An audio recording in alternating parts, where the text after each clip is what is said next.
Dragon Age 2 is going to be about consequence. It's a game about making hard decisions. As we talked about the plot for Dragon Age 2, it really came down to two potential stories. One, which felt a lot like Dragon Age Origins, and the second, which delved into a lot more about the actual lore and history of Dragon Age 2. The second option was the tougher option to tell. But we felt that Dragon Age needed to explore some different directions and some different ways to tell story.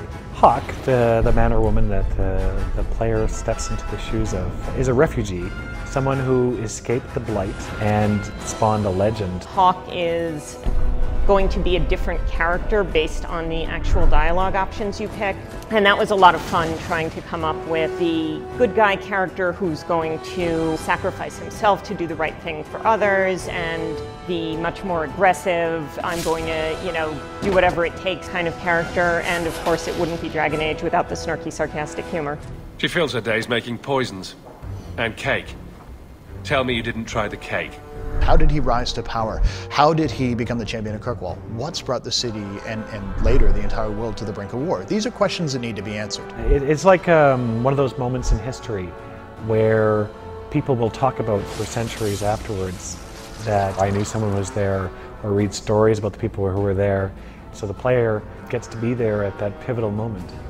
So we got together to talk about ways we could do this, the way we could tell a decade worth of history in a single game. And out of those explorations, that's where the frame narrative came from. A story within a story became key.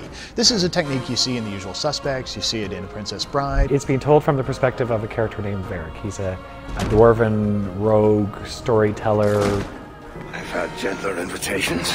Varric knew the player, and he's telling the story to Cassandra, who is a Templar investigator who is trying to figure out what happened. Time to start talking, dwarf.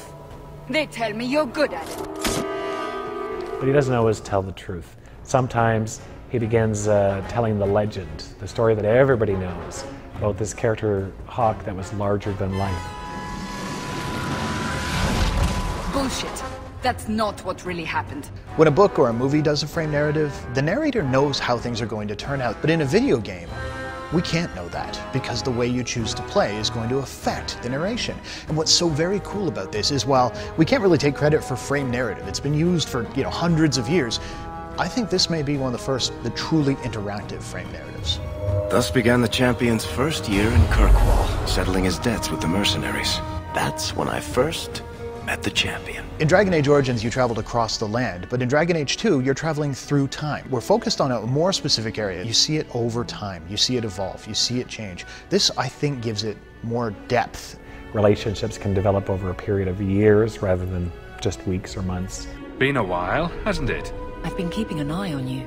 On one hand, an adventure tale isn't necessarily about romance, but on the other hand, what adventure tale, what science fiction or fantasy tale have you ever seen that didn't have some element of romance? Wait, you're not thinking of bringing feelings into this, are you? And we were able to take them in some pretty wildly different directions, from virginal girl next door to crazy up against the wall, let's have it on right here. And one angle that we haven't really targeted before is the sense of family.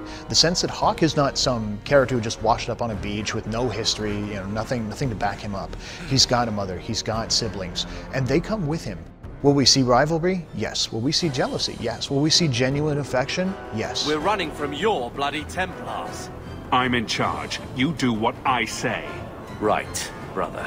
So it's obvious, well, if I'm going to become the champion of Kirkwall, why bother playing? Well, the question is, what is a champion of Kirkwall? Is there a political significance? Do I command an army? Have I got some sort of superpower that no one's told me about? And in a lot of ways, how you choose to play will help define that. It would have been very easy for us after Origins to sit on our laurels and just do what was already successful and not try anything new. But I think the thing that Bioware does that's great is we're always interested in evolution.